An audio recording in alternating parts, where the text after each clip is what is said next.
Bonjour tout le monde, bienvenue à Entrevue Entrepreneurs sur les projecteurs. Aujourd'hui, je reçois une personne que j'étais bien curieuse quand elle a accepté mon invitation parce que j'adore parler de l'aspect aussi humain. Et Katia Matoussi, qui a accepté mon invitation, est thérapeute en relation d'aide. Donc, bienvenue Katia et merci d'avoir accepté mon invitation. Hello, merci de l'invitation. Je suis vraiment très excitée d'être là. Ben, moi aussi, parce que comme entrepreneur, souvent, on va parler de faire des choses, de se mettre dans l'action, de trouver des solutions d'affaires, mais on oublie des fois un autre côté, puis tellement important qui est l'aspect humain, l'aspect être. Donc, Mm. j'aimerais ça que tu me parles un peu de toi aujourd'hui, ton parcours. Qu'est-ce qui a fait que tu t'es lancé dans ce monde-là? Et bien entendu, que tu nous présentes un peu tes services avec lesquels tu accompagnes tes clients. Oui, ben moi c'est sûr que j'ai un background de plus que 15 ans en grande entreprise. J'ai été en ressources humaines longtemps, donc en gestion de projet, en formation d'équipe, développement organisationnel, tout ça. J'ai baigné là-dedans longtemps, mais j'ai toujours tout le temps eu une fibre pour aider l'humain. Hein. Donc, ça a toujours été ça. Moi, je connectais beaucoup avec les superviseurs sur le plancher, avec les gens autour de moi. Puis j'ai fait le grand saut. En fait, j'ai toujours voulu m'en aller en relation d'aide, mais ça m'a pris une bonne dizaine d'années avant d'embarquer dans mon parcours de formation. On dirait que je le sentais pas, je n'étais pas prête. Puis à un moment donné, je me suis lancée. Et c'est ça. Donc, je suis maintenant thérapeute en relation d'aide. J'ai suivi d'autres formations aussi qui font que j'accompagne les gens plus de façon intuitive. Donc, c'est sûr que moi, je parle de la relation d'aide. Hein. C'est tout ce qui est dans l'être, dans l'alignement à soi, au niveau de la gestion émotive, des fonctionnements relationnels aussi. Mais j'ai aussi d'autres cordes à mon arc. Donc, c'est sûr que je travaille aussi en profil psychométrique Nova. Je fais un petit peu d'accompagnement de coaching, surtout en communication. Donc, tous les fonctionnements relationnels, comment ça peut affecter la relation un à un, mais aussi la relation d'équipe des fois. Donc, c'est là-dedans que j'accompagne les gens. Moi, je trippe à tous les jours de ma vie, là. Ben, c'est important de faire quelque chose qu'on aime, hein. Puis Ah qu'est-ce qui ouais. t'a amené, ça a été quoi le déclencheur que tu as dit, OK, là, je me lance? Parce que souvent, tu sais, on n'ose pas, il y a on appelle ça la résistance au changement, la formule du changement. Puis, tu sais, souvent, moi, je l'explique, mais j'aimerais ça comprendre ton déclencheur à toi qui a fait que tu as fait le petit pas pour faire le saut. Ouais, ben, ça a été, en fait, ça a été plusieurs choses. Mon premier déclencheur pour faire le saut pour le retour aux études, ça a vraiment été, en fait, les deux, tu vas voir, c'est bien commun, là. Ça a été vraiment dans mon alignement à moi. Parce que je me sentais pas alignée, tu sais, à bout de mon énergie tout le temps essoufflée, tout le temps, tu sais, à bout, comme on dit en bon français. Tu sais, Ouais. fait que là, je sentais qu'il y a quelque chose qui allait pas, ça me nourrissait plus, j'avais besoin d'autre chose, puis j'ai décidé de me lancer. Maintenant, après, quand j'ai gradué, je suis continuée à rester en grande entreprise pendant ce temps-là. Puis ça m'a pris presque une autre année avant de faire le saut en entrepreneuriat. Puis c'est sûr que là, c'était tout l'aspect monétaire. Hein, parce Mhm. qu'après 16 ans, grande entreprise, les avantages, ah ouais, donc les augmentations chaque année, j'étais assez étoffée. Et donc, de faire le saut, c'était très épeurant pour moi. Puis c'est sûr qu'il y a eu beaucoup de discussions familiales à ce niveau-là, parce que quand on choisit de se lancer, c'est sûr que si tu es tout seul, célibataire, pas d'enfant, tu as juste toi à t'occuper, ça va. Tu choisis de te lancer ou pas. Mais quand il y a des enfants en arrière, le conjoint, tout ça, s'il y a un impact aussi, c'est un travail d'équipe. Moi, je considère toujours que c'est un travail d'équipe. Fait qu'il y a eu plusieurs discussions. Puis je pense que c'est la permission que mon chum m'a donnée qui a fait OK, go. Mais Ouais. cette semaine-là, je le sentais. Tout était fait. J'étais prête.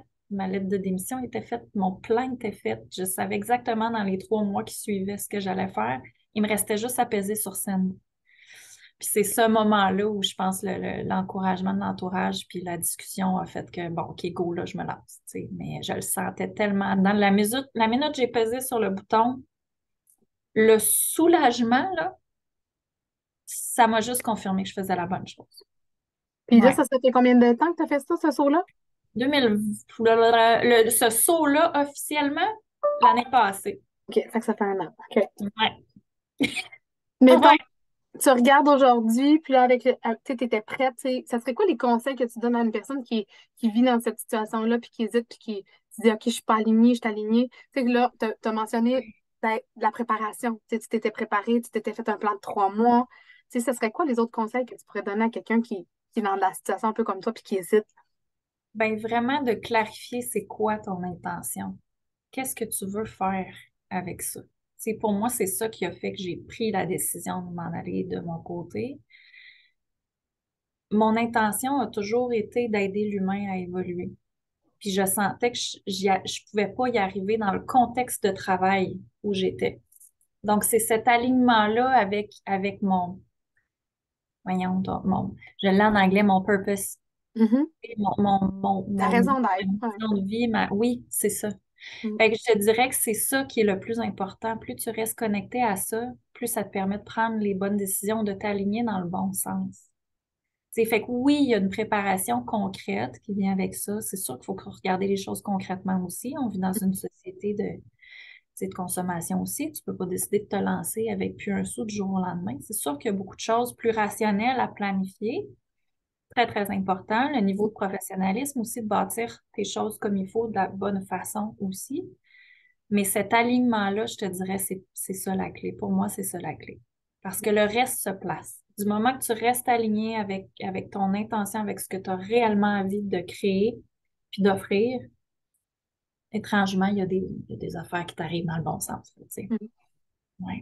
Ouais, puis mettons 1 an après que ça soit fait, est-ce que les signes, est-ce que les choses s'alignent pour toi? Est-ce que tu es, capable de dire qu'aujourd'hui, ou assurément, sinon on ne se parlerait pas ensemble aujourd'hui, Oui. mais mettons que s'il y avait des petites choses que tu dis, ben, je les ai eues, les signes, là, je les ai écoutés, puis aujourd'hui, je continue dans cette lignée-là. Ça serait quoi les apprentissages que tu as faits dans cette dernière année-là?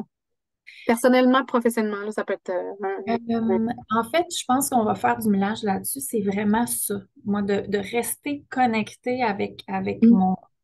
ma- je vais l'appeler comme ça, là, ma mission, là. Ouais. Parce que je me suis déconnectée au début. Hein, tu sais, parce qu'après vient l'insécurité financière, de dire, bon, là, il faut que je développe mon marché, c'est qui mon client idéal, comment je fais pour développer tout ça. Fait que ça reste très dans la tête. Ouais. Puis il y a été un petit bout de temps où je ne m'attirais pas nécessairement les clients que je voulais. Mm. Tu sais. Fait que je me retrouvais à, oui, faire rouler ma business, mais comme un peu juste à côté de ce que je voulais, tu sais. Puis je me retrouvais à me lever le matin avec plus cette espèce de pétillement-là de bonne humeur. Puis ça m'a demandé de recadrer. On reprend un moment, on se ressent. C'est quoi mon intention? C'est quoi mon client idéal? Qu'est-ce que moi j'ai envie de vibrer? Puis c'est ça qui me permet de dire j'ai fait les bons choix aujourd'hui. Tu sais, oui, il y a eu des opportunités qui se sont présentées à moi. Là, tu fais comme oh, ça goûte bon. OK, go, j'y vais. C'est-tu Euh, aligné avec ma mission, là? ah oui, oui, surtout. C'était-tu Ouais. aligné avec moi? Oui, mais ça me tente-tu? Tu sais, ça pétille-tu? Si j'ai ce feeling-là, OK, go, on y va. Puis ça m'a permis aussi d'apprendre à dire non. Tu sais, parce qu'au début, on peut avoir tendance, comme moi, je peux avoir tendance à dire oui à tout ce qui passe. Puis là, à un moment donné, on s'éparpille, puis c'est pas nécessairement là-dedans que je veux mettre mon énergie. Fait que ça a été ça mon plus grand apprentissage, de Tu me vraiment parles. rester connecté à ça. Oui, hein? Oui, oui, tu me Ah parles ouais. vraiment aujourd'hui, Katia. Ouais, j'adore ça. Ouais. Puis, tu sais, tes clients idéaux, ils ressemblent à quoi? Parce que, tu sais, Hmm. j'imagine que tu sais, tous les clients sont bons, mais pas nécessairement pour nous-mêmes, tu sais, pour soi. Fait que, ça serait quoi ton client idéal à toi? Parce qu'aujourd'hui, tu as une tribune, fait que tu parles à plein Ouais. de clients Oui. potentiels, peut-être. On lance ça dans l'univers. Ça serait Mon quoi ton public. client idéal? En fait, j'en ai deux, je te dirais, parce que comme j'ai plusieurs chapeaux, j'ai plusieurs approches, puis je te dirais que moi, j'ai toujours été comme ça dans une espèce de dualité. C'est le côté très rationnel, très analytique, très pragmatique, puis aussi le côté très intuitif, très sensible. Fait que j'ai deux types de clients chouchou, je te dirais. Règle générale, j'adore les jeunes entrepreneurs. Ça me parle énormément. Il y a quelque chose de pétillant, de créatif là-dedans qui me parle énormément. Mais je te dirais ce que j'ai dans mon bureau, là, où je suis comme, oh, yes, plus de ça encore, là. Ouais. C'est des gens qui ont tout simplement besoin de se reconnecter à eux. Point. euh, de peu importe la façon. Fait que j'ai autant les gens qui sont plus du côté rationnel, de dire j'ai envie d'apprendre à me connaître. OK, c'est quoi mes fonctionnements? OK, parfait, on va faire le profil psychométrique, on va regarder ça. Ah ouais, OK, cool, ça, il y a telle affaire. OK, je reconnais ça, super, on va travailler là-dessus. Tu sais, quelqu'un de motivé à apprendre sur Ouais, les lui. jeunes, ouais. Ouais, ah ouais, vraiment. Et de l'autre côté, plus en thérapie, parce que ça, c'est plus un petit peu dans l'optique coaching, où là, c'est plus Mhm. pétillant, c'est plus de l'interaction, c'est comme de la découverte de soi à Mhm. 100 000 à l'heure. Puis l'autre côté, c'est de la reconnexion à l'émotion. Donc, des gens qui ont fonctionné beaucoup, beaucoup, beaucoup en rationalisant, en réfléchissant. Ça se passe tout ici, là. Tu coupes tout là. Mhm. Tu coupes ça, là. Ah ouais, ça se passe tout là, là, tout est dans la tête. Puis la minute que cette connexion-là à l'émotion ou au Mhm. ressenti ou à l'intuition ou à l'instinct, est-ce que tu ressens? Parce que ce qu'on ressent comme humain, c'est très, très important. Tu sais, puis c'est pas vrai que En fait, quand c'est bien fine-tuné, ça t'aide à t'aligner mieux. Ouais, c'est C'est ça. comme ça Il que je le faut dis. reconnaître, je pense, comme tu dis, il faut que tu sois capable de reconnaître tes, Ouais. tes petits éléments que ton corps ou ta tête t'envoie pour te reconnecter avec Ouais, les émotions. ouais. Fait que ces gens-là qui ont perdu cette connexion-là, ça, Mm. là, je trippe. Je trippe des bulles. La redécouverte de soi à travers l'alignement entre la tête puis le vécu intérieur. Ouais. La redécouverte, j'aime ça ta phrase, c'est que la redécouverte, De soi. quoi?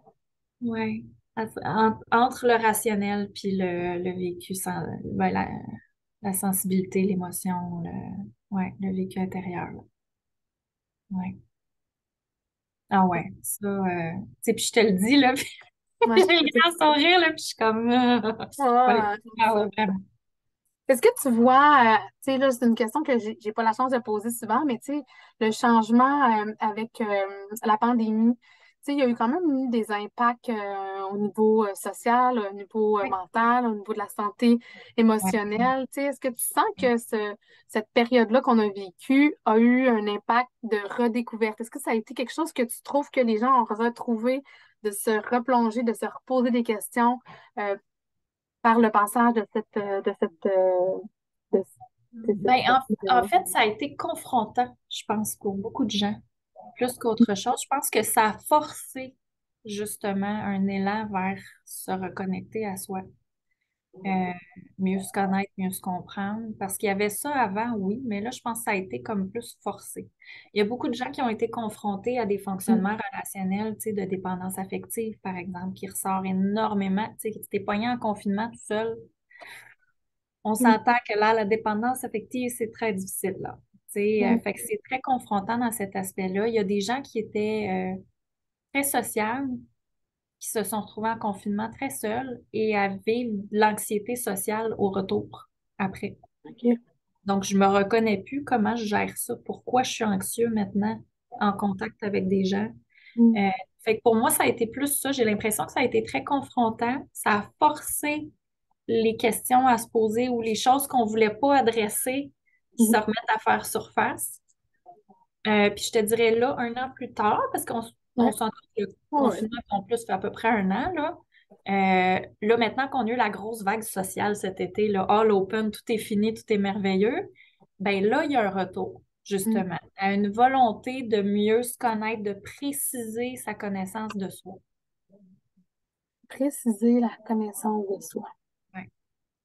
Tu sais, moi, je le vois un peu, c'est quand moi j'ai eu deux enfants, puis quand j'ai pris mes congés de maternité, ben t'es comme déconnecté de ton monde social habituel, puis tout ça, tu sais, j'ai l'impression que le changement arrive souvent dans des moments qu'on on a un peu de pause, puis qu'on se repose des questions, puis on se dit, je suis à la bonne place, tu sais. Je dis pas qu'on est toujours en re-questionnement, il y en a qui vivent bien là-dedans, mais tu sais, de prendre une petite mini-pause, puis de se prendre le temps de se poser la question, est-ce que je suis alignée, comme tu disais tantôt?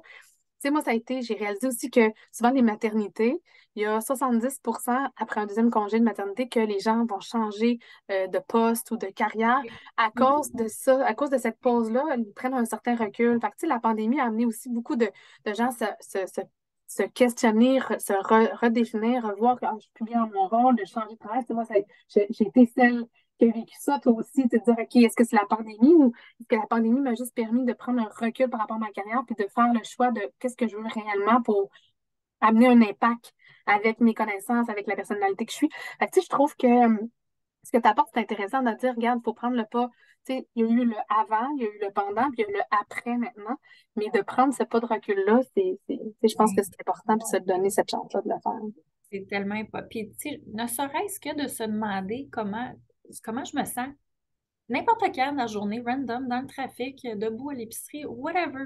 Juste de se reconnecter à comment je me sens. Tu sais, j'ai-tu les épaules de remonter de même Mm. tendues ou ça va, là? Tu sais, juste ça, c'est assez des fois pour, à répétition, là, que tu finis ta journée, tu te dis, Coudonc, je me suis posé la question 4 fois aujourd'hui, puis la réponse, c'est je suis pas bien. Ah, je suis pas bien. Juste ça, c'est assez pour initier un bon, OK, ça vaut peut-être la peine que je regarde qu'est-ce que je peux faire pour prendre soin de moi, pour Mm. être, tu sais, être mieux. Puis c'est la même chose en entrepreneuriat aussi, hein. La pandémie a apporté ça, je pense, parce que les compagnies ont fermé, il y a eu beaucoup, beaucoup de virtuels.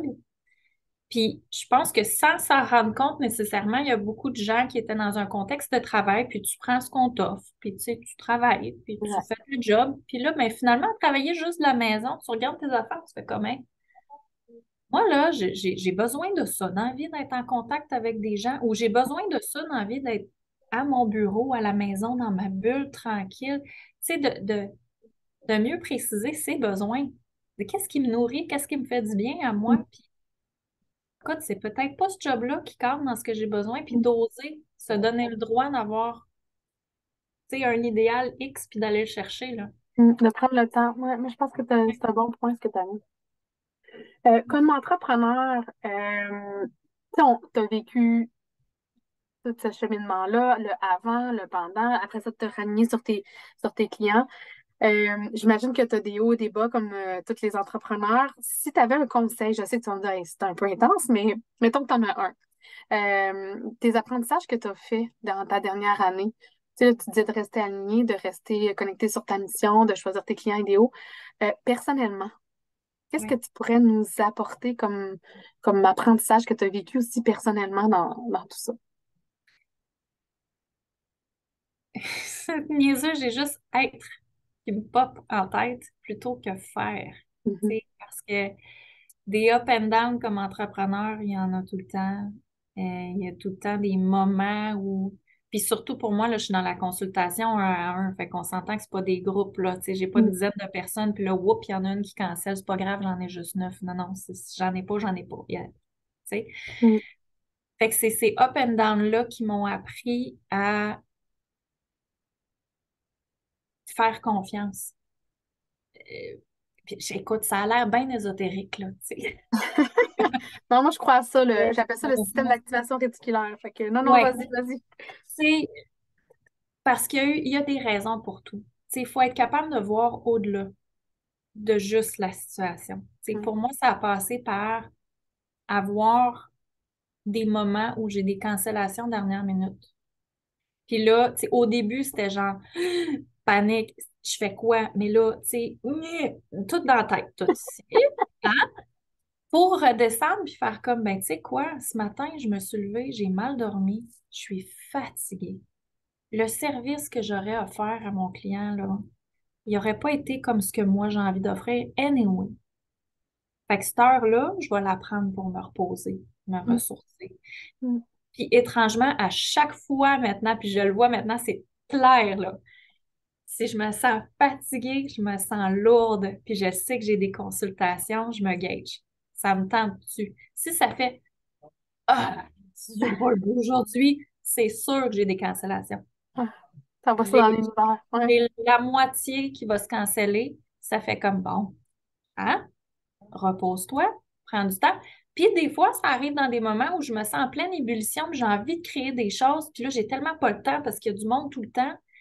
Ben, quand c'est ces moments-là, là, c'est comme OK, arrête-toi, fille. Tu as un espace pour créer le go. Tu Mhm. sais? Fait que moi, ça a été ça. Mon plus grand apprentissage, ça a été de fais confiance, suis le flow. Juste suis le flow.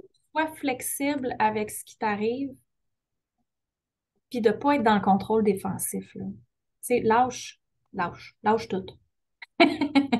Non, mais c'est bon. Si tu me parles aujourd'hui beaucoup parce que, tu sais, suivre le flow, des fois, on veut tellement bien planifier, contrôler nos affaires que quand ça c'est défait, ben, on est un peu déstabilisé. Puis là, ben, comme tu dis, on est frustré. Fait que, tu sais, de suivre le flow, d'être flexible, de garde, il arrive ça, je vois telle opportunité, OK, regarde, il n'est pas là, je vais pouvoir créer. Ah, il n'est pas là, ben, je vais pouvoir me reposer. Fait que de voir cette, le verre plus plein que vide, moi, je suis une personne un peu Oui, comme toi là-dessus, de voir le plus positif que négatif, mais ouais, de le faire aussi dans ta business, tu sais, de se dire, OK, regarde, il y a une opportunité de faire autre chose à ce moment-là, puis fais-le, tu sais. ouais, Non, ouais. c'est un très bon conseil. Merci beaucoup. Est-ce que dans ta façon d'être, c'est sûrement, j'imagine que tu continues d'apprendre puis de te former, mais comment tu restes inspiré? Inspiré de ton monde, inspiré de ce que tu fais. Tu sais, je ne veux pas trop te donner de lignes, mais comment tu restes inspiré dans ton quotidien? Ben, c'est en restant connecté à plein de gens autour. C'est la connexion, c'est la clé pour rester dans cette espèce d'effervescence-là. Parce que oui, puis je dis on, là, mais tu sais, moi, j'ai une imagination débordante, là. Fait que c'est sûr que si tu m'as congé sur une île déserte, je vais t'en sortir 48 projets, là, tu sais. Mais ça fait partie de moi. Mais en même temps, des fois, dans le day-to-day, quand on est, tu sais, très occupé, très dans le micro-détail, là, de ce qu'on fait, c'est dur, des fois, de rester inspiré. Mm, C'est moi exact. de me connecter à des gens autour qui sont en pleine expansion, qui sont peut-être pas, tu sais, c'est des vibes, hein? Mhm, Fait que des fois, quand tu es dans un creux, c'est d'observer, tu sais, quelqu'un qui est dans un up, qui est en train de mettre plein de choses en place. C'est comme, ah ouais, c'est vrai, ça me tente. Tu sais, fait que ça repart la machine. Fait que ouais, c'est de rester connecté avec des gens inspirants, tu sais. Ça passe beaucoup par, ouais, c'est ça, d'autres entrepreneurs. C'est drôle, c'est surtout des femmes. Euh, je ne suis pas nécessairement féministe de nature, mais les femmes entrepreneurs qui ont cette puissance-là, cette capacité-là à se propulser dans l'action, ça m'inspire énormément. je ne sais même pas Ouais. ce que toi. Je te présenterai une de mes collaboratrices qui est exactement comme toi et moi. Elle adore ça, puis ça va me faire plaisir de te mettre en relation avec elle. Elle est merveilleuse.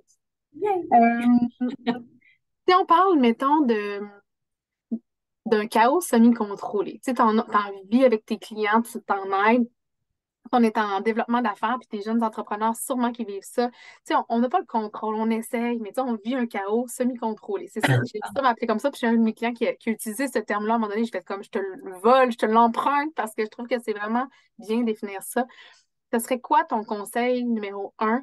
Tu sais, dans le domaine de l'entrepreneuriat, il y en a que ça va être light, il y en a que ça va être le faire, mais on a tous des chaos un peu euh, différents. Fait que ça serait quoi, à ton avis, qui serait le meilleur Ben, conseil? si je parle d'expérience, là, moi, ça a été un mix des deux. Ça a été l'équilibre entre l'être et le faire.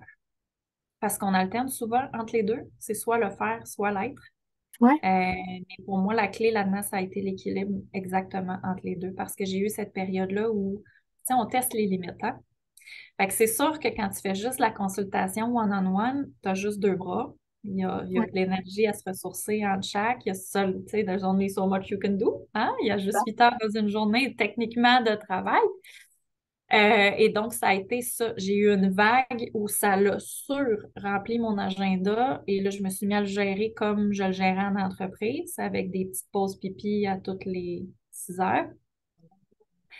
C'était pas idéal, hein, surtout pas pour de la consultation quand on brasse des émotions, quand on est dans de la sensibilité, ça a été extrêmement difficile.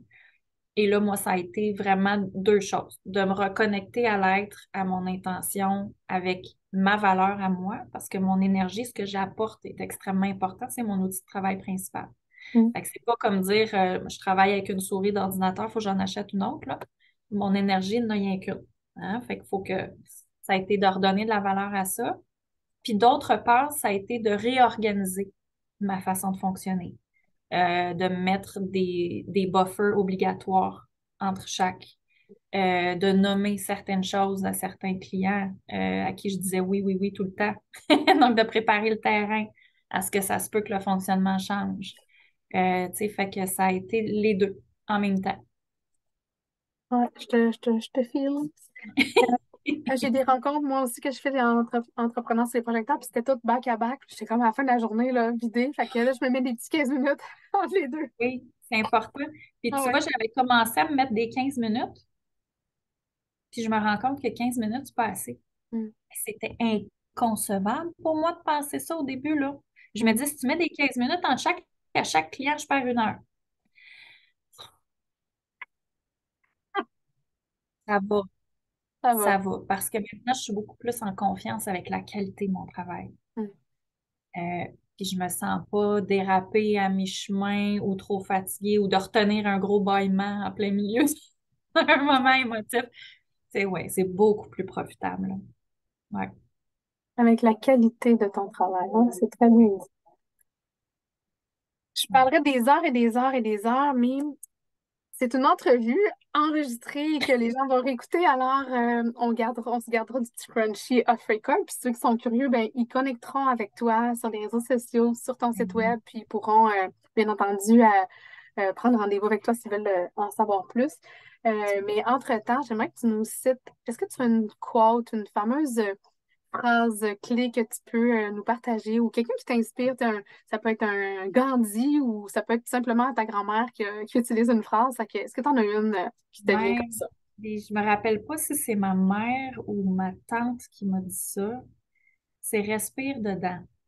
Respire dedans. Tu sais, ça veut dire, peu importe ce qui se passe à l'extérieur de toi ou à l'intérieur de toi, apprends à respirer à travers ce qui se passe, que ce soit une émotion intense, une résistance, un contexte que tu n'as pas anticipé, une perte de contrôle totale sur ce que tu avais planifié, c'est pas ça qu'il y a. Respire dedans. Ouais. Merci, Katia. Ça a été je vais te citer dans ma petite phrase parce que je trouve que c'est merveilleux. Puis faut avoir la petite explication, fait que ça va amener les gens à écouter la vidéo pour comprendre qu'est-ce que c'est de ta famille. Fait que merci de ton temps aujourd'hui. Un plaisir. J'apprécie vraiment. Puis on reste en contact, on se reparle Oui. incessamment. Donc voilà, fait que pour les curieux, allez voir le site de Katia et rentrer en relation avec elle. C'est une merveilleuse personne à découvrir. Ah, Merci. merci, merci. Merci tout le monde.